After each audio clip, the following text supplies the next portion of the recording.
2023 की शुरुआत तो जोरदार हो गई। सेल्स ने बिल्कुल उलटफेर मचाया। इवन कई अच्छे ब्रांड्स जो बड़ा अच्छा परफॉर्म कर रहे थे वो पिछड़े हैं, लेकिन जिसे सबसे तेजी से उभरता हुआ कहा जा रहा था वह भी पिछड़ा है। ऐसा क्या हुआ है, यही समझते हैं इस वीडियो में, और यह भी समझते हैं 2023 में क्या होने वाला है। मैं हूं आपका होस्ट अमित और आप देख रहे हैं आस्क कार गुरु। शुरुआत करते हैं उन मैन्युफैक्चरर्स के बारे में बात करके जिन्होंने कितनी कारें बेची हैं। फिर बात करते हैं आपसे उन टॉप 25 कारों की जिनके बारे में आप डिटेल से जानना चाहते हैं। और आखिरी में बताऊंगा कौन पिछड़ा, कौन जीता और क्यों जीता। शुरुआत कंपनी की सेल से। तो जीप 14 नंबर पर 685 unit, Citroën 804 unit 13th position पे, निसान 2803 यूनिट 12th पोजीशन पे। निसान के दिन अच्छे नहीं चल रहे हैं, केवल एक कार है जो काम कर रही है, बाकी सब बंद हो चुकी हैं। तो अब उनके पास कोई प्रोडक्ट बचा नहीं है। अब एक कार के दम पर कंपनी कैसा परफॉर्म करेगी आप समझ सकते हैं। Volkswagen 2906 unit. इनका हाल ये है कि इनके पास कहने को तो 6 कारें हैं, लेकिन ये एक कार वाले से कंपटीशन कर रहे हैं कि भाई साहब 11 नंबर पे कौन होगा, 12 नंबर पे कौन होगा। Volkswagen आप बहुत बेहतर कर सकते थे, अफसोस आपने खुद अपने आप को बिगाड़ा है। 10th पोजीशन पे रेनो 3008 यूनिट। इनके पास कहने को 3 कारें हैं, लेकिन उन 3 कार में से केवल एक ही बिक रही है, उसका नाम है काइगर और ड्राइवर, बाकी सब बंद पड़ा है। यानी क्विड की भी हालत ख़राब है, और डस्टर को तो बंद करना ही था, मजबूरी जो थी। 9th पोजीशन पे है स्कोडा 3818 यूनिट। बहुत अच्छा परफॉर्म किया, मेरे हिसाब से ये एक अच्छी फिगर कही जाएगी। 8th पोजीशन पे है एमजी मोटर्स 4114 यूनिट।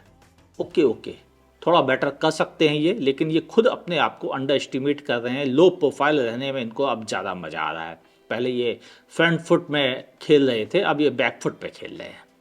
क्यों? रीजन आप समझ गए होंगे। जब से डोकलाम मैटर आया है, इन्होंने बैक फुट पे खेलना शुरू कर दिया है। 7th पोजीशन पे होंडा 7821। ऐसी कंपनी जिस पर सबको भरोसा है कि ये बहुत अच्छा करेगी, लेकिन सेल्स फिगर साबित नहीं कर पा रही है। वजह, इनका एसयूवी पर भरोसा ही नहीं है। इन्हें लगता है सेडान ही हमारा गेम पलटेंगी, और उस पलटते पलटते कहीं खुद की बाजी पलट ना जाए, ये देखना है। हालांकि एक एसयूवी आ रही है, हाँ वही एच और आर और वी वाली। अब बढ़ते हैं 6th पोजीशन पे है टोयोटा 12728 यूनिट। आधी सेल तो ग्लेंजा और हाईराइडर की है, बाकी बची खुची सेल्स जो है वो इनोवा की थी। और नया प्रोडक्ट हाई क्रॉस, उसके बारे में डिटेल से बताया नहीं जा रहा है कि उसकी इंडिविजुअल कितनी सेल आ रही है दोनों को मर्ज करके। तो ये एक बड़ा खतरनाक ट्रेंड है, लेकिन दोनों जुड़ने के बाद भी टॉप 25 में नहीं आ पाए। तो आप समझिए क्या खेल हुआ है। 5th पोजीशन पे है किया मोटर्स 28,634 यूनिट। कारेंस की सेल इनको बहुत सक्सेस दिला रही है, और जो थोड़ी बहुत बची खुची कसर है वो सेल्टॉस और सोनिट भी इनको अच्छे नंबर्स देने में हेल्प कर रही है। मेरे हिसाब से अगर इंडिया में किन्हीं कंपनीज की सक्सेसफुल एंट्री मानी जाएगी तो उनमें किया और एमजी मोटर्स है। किया के पास बड़ा प्लांट है, हुंडई का नेटवर्क है, और उन्हीं के इंजन है जिसका फ़ायदा तो मिलना है। जबकि एमजी मोटर्स केवल बड़ी साइज की कारों के सहारे खेल रही है, छोटी कारें उसके पास है ही नहीं। 4th पोजीशन पर है महिंद्रा 33,040 यूनिट। ये एक अच्छा खेलने शुरू कर दिया है। जब से फोर्ड ने इंडिया से बाय कर दिया, तब से महिंद्रा को मौका मिल गया फ्रंट फुट पे खेलने का, और ये बहुत अच्छा परफॉर्म कर रही है। 3rd पोजीशन पे है टाटा 47,990 यूनिट। बहुत अच्छा फ्रंट फुट पे खेल रही हैं, लगातार खेल रहे हैं। डोकलाम मैटर के बाद थोड़ा सेंटीमेंट्स का भी फ़ायदा उठा रहे हैं कि यस मेड इन इंडिया, और वो क्या कहते हैं टाटा का लोहा, ये सारे गेम प्लान और टिन का डिब्बा जैसे प्लान ने उनको रियली बहुत सक्सेस दिलाई है, और ये 3rd पोजीशन पे चिपक के रह गए हैं। 2nd नंबर पे हुंडई 50,106 यूनिट। अच्छा परफॉर्म कर रहे हैं। इन्होंने सस्ती कारों पर से दांव खेलना बंद कर दिया है, यानी अब इनका दिमाग जो है वो 3rd पोजीशन के लिए खुद को तैयार करने का, यानी 2nd से 3rd पे जाना चाहते हैं, लेकिन प्रॉफिट कमाना चाहते हैं। आप समझे ना कि सस्ती कारों को बेचोगे तो कमाने को नहीं मिलेगा, महंगी कारें बेच के भले गिनती कम हो लेकिन प्रॉफिट में कंपनी आनी चाहिए। तो अब हुंडई ऐसे गेम खेल रही है। फर्स्ट पोजीशन पे है मारुति सुजुकी। सच बात तो यही है, ना तो हुंडई आसपास है ना ही टाटा आसपास है, और इवन दोनों जुड़ भी जाएं तो भी मारुति के आसपास नहीं पहुंच रहे हैं। तो सीधी बात यह है कि मारुति को टक्कर देने लायक अभी दूर दूर तक कोई भी नहीं है, और ये अभी भी अच्छा परफॉर्म कर रहे हैं। लेकिन वो कारें कौन सी हैं जो धमाल पे धमाल मचा रही हैं? अरे ये वीडियो शेयर किया नहीं, आप कहाँ शेयर करोगे? शेयर करने वाले लोगों के तो बात ही कुछ और होती है, उनके चेहरे की चमक शानदार होती है, तभी वो चट से फेसबुक पे व्हाट्सएप पे ग्रुप्स में शेयर कर देते हैं ताकि लोग उनको अग्रेसिव माने, उनको स्मार्ट माने, उसको समझदार माने। वही लोग शेयर करते हैं, बाकी लोग तो रह जाते हैं। आप प्लीज़ शेयर कर लेना ताकि आप उनमें से शामिल ना हो। 25th नंबर पर मौजूद है होंडा की अमेज 5580 यूनिट, बड़े अच्छी फिगर। 24th नंबर पर है टाटा की अल्ट्रोज 5675 यूनिट। 23rd नंबर पर है महिंद्रा की XUV 700 5787 यूनिट। और 22nd नंबर पर है इग्निस 5842 यूनिट। कहा जा रहा है कि यह बंद हो सकती है, लेकिन मजे की बात यह कि XUV 700, अल्ट्रोज, अमेज इन सबसे ज़्यादा बिक रही है, फिर भी लोग कह रहे हैं बंद हो सकती है। तो मतलब आप समझो ना, हिट और फ्लॉप का पैमाना सबके लिए बदल जाता है। उम्मीद है अब आप इस बात का सही मतलब समझ गए होंगे। 21 नंबर पर है कारें 7900 यूनिट, जो मेरे हिसाब से बहुत अच्छी गिनती कही जाएगी। अब बढ़ते हैं टॉप 20 की तरफ। यहाँ पर खेल बड़ा शानदार खेला जा रहा है। वो कारें जो टॉप 10 में थी उनमें से कई फिसल कर 20 में पहुंच गई, जिनमें की एक है i20 8185 यूनिट, जो कि 20th नंबर पर है। अगर आप ध्यान से देखें तो 2019 और 20 में यह कार टॉप 10 में होती थी। बढ़ते हैं 19th पोजीशन पे है बोलेरो 8574 यूनिट। बोलेरो की सेल ज़्यादा दिख रही है, लेकिन उसका रीज़न ये है कि TUV 300 की सेल, जिसका नाम अब बोलेरो नियो हो गया, वह भी जोड़ दी जाती है। तो जब दो कारों की सेल जुड़ जाती है तो नंबर्स ज़्यादा दिखते हैं। स्मार्ट प्ले कहते हैं इसे। और ये प्ले केवल यहाँ नहीं खेला जा रहा है, स्कॉर्पियो में खेला जा रहा है और इनोवा में भी खेला जा रहा है। बढ़ते हैं अगली कार की तरफ, जो कि है 18th पोजीशन पे है ग्रैंड विटारा। नई सक्सेसफुल एंट्री 8662 यूनिट बेचे हैं, और हाईराइडर का आता पता नहीं है टॉप 25 में भी। समझ गए कि खेलना किसे कहते हैं, ये ग्रैंड विटारा से सीखना चाहिए। 17th पोजीशन पे है स्कॉर्पियो। हाँ, इसमें स्कॉर्पियो और स्कॉर्पियो एन दोनों की सेल शामिल है। 8715 यूनिट, बहुत अच्छी सेल है मेरे हिसाब से। एक महंगी SUV जो कि एक खास रफ एंड टफ लाइफस्टाइल के लिए है, वह इतनी अच्छी गिनती में बिके, गुड जॉब। भले वो दोनों मिला के हो तब भी गुड जॉब। अब बढ़ते हैं 16th पोजीशन पे है i10। हाँ, जिसे हम ग्रैंड i10 नियोस के नाम से जानते हैं। 8760 यूनिट। मज़े की बात यह है कि इसमें नई वाली i10 जिसकी अभी अभी डिलीवरी स्टार्ट हुई थी, उसी की सेल के नंबर्स हैं। और हाँ, बाय द वे बता दूं, ये सेल्स फिगर वो सेल्स फिगर हैं जो कि कंपनीज अपने डीलर्स को सप्लाई करती हैं। डीलर एंड से कितनी सारी बिक जाती हैं और उनकी सेल्स फिगर कभी नहीं आ पाती है। उसका रीज़न ये है कि इंडिया के सारे डीलर्स एक नेटवर्क से जुड़े हुए नहीं हैं, इस वजह से। ठीक है, इसीलिए आपको हमें ये सेल्स फिगर देनी पड़ती है। वैसे इतनी वेटिंग है कि इस डीलरों के पास कारें रुकती नहीं है, चट से बिक जाती हैं। तो आज के दौर में इनको बिल्कुल सही फिगर मानना सही रहेगा। 15 पोजीशन पे है टाटा की टियागो 9032 यूनिट। 2016 में इसे कार ऑफ द ईयर का अवार्ड कार गुरु ने दिया था। तो आप समझ गए ना, कार गुरु जब car of the year award किसी को देते हैं तो उसका रीजन होता है कि वह कार भविष्य में दांव खेलती ही खेलती है। Tiago, good job. 14 पोजीशन पे है किया सोनेट 9261 यूनिट, अच्छा खेल रही है। अब अपडेट की ज़रूरत है सोनेट को, और होपफुली इसे अपडेट इस साल के अंत तक मिल सकता है। 13 पोजीशन पे है आर्टिगा 9750 यूनिट। आर्टिगा अपने CNG और नॉर्मल पेट्रोल के सहारे अच्छा परफॉर्म कर रही है। मेरी नज़र में ये एक बहुत अच्छी बेट के साथ चल रही गाड़ी है। कोई कॉम्पिटिटर ना होने का फ़ायदा भी इसको मिल रहा है। बढ़ें 12th पोजीशन पे है किया सेल्टॉस 10470 यूनिट। पिछले साल के मुकाबले सेल्टॉस की सेल लगभग 9% गिरी है और वैसे ही आर्टिका की भी सेल 18% गिरी है। अब बढ़ें, 11th पोजीशन पे है वेन्यू 10,738 यूनिट, 6% सेल पिछले साल जनवरी के मुकाबले इसकी भी गिरी है और यह अच्छे नंबर्स अभी भी ला रही है, हालांकि कॉम्पिटिटर बहुत ज़्यादा हो चुके हैं। 10th पोजीशन पे है मारुति सुजुकी की डिजायर 11,317 यूनिट। इस सेडान का कोई जोड़ नहीं, इस पर लोगों का ट्रस्ट इतना ज़बरदस्त है कि आंख बंद करते हैं और डिजायर खरीद लाते हैं बगैर कुछ सोचे समझे, और उसका नतीजा ये है कि ये सेल्स फिगर ज़बरदस्त है।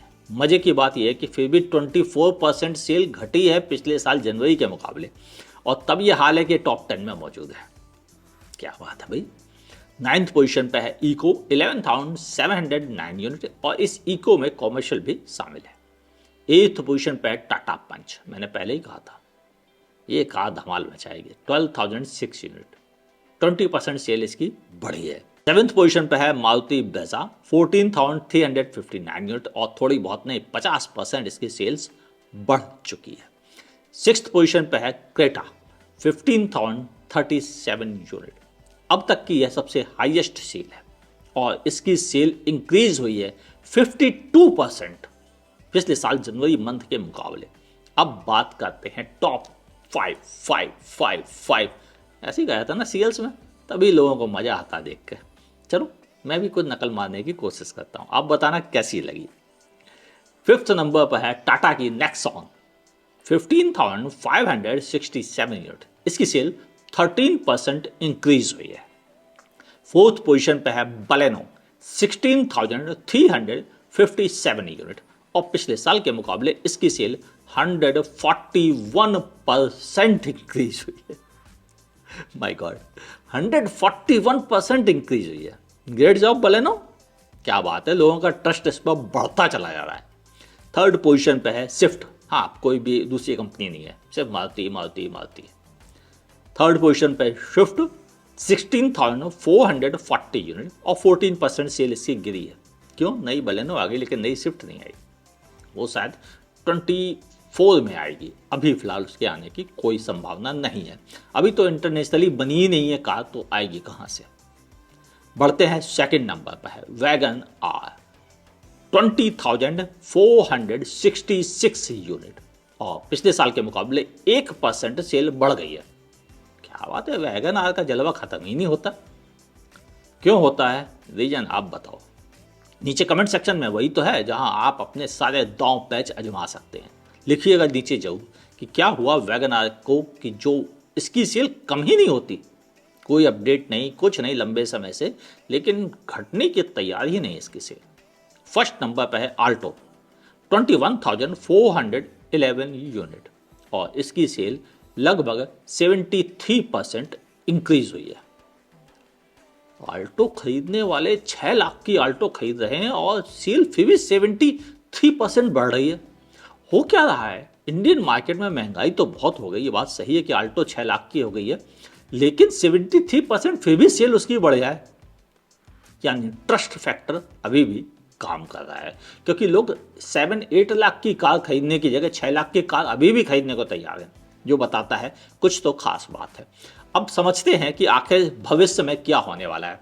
देखिए, हैचबैक और पिछड़ेंगी, जैसे कि मुझे लगता है कि इसमें स्विफ्ट खासतौर से इस साल थोड़ी पिछड़ेगी, उसके बदले बलेनो और वैगन आर हो सकता है या कोई और कार इंक्रीज करे अपनी सेल। नेक्सॉन, पंच, विटारा, ब्रेजा, क्रेटा, इनकी सेल दमदार बनी रहेगी, इनकी कोई टक्कर नहीं देने वाला।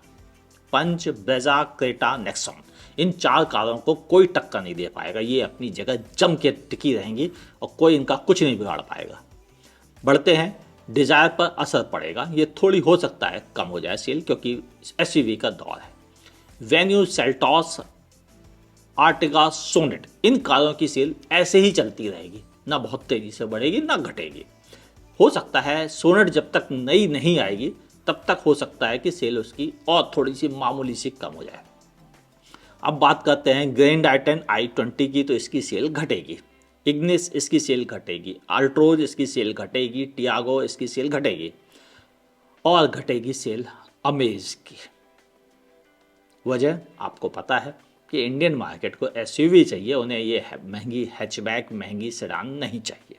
हालांकि महंगी तो नहीं है लेकिन फिर भी महंगी ही मानी जाती है। उनका मानना है एसयूवी महंगी होनी चाहिए, ये सस्ती होनी चाहिए। जबकि एक्चुअल क्या है कि एसयूवी सस्ती होनी चाहिए, ये महंगी होनी चाहिए, क्योंकि मैन्युफैक्चरिंग और प्लान में इन कारों में भी उतना ही पैसा खर्च होता है इतना एसयूवी में होता है।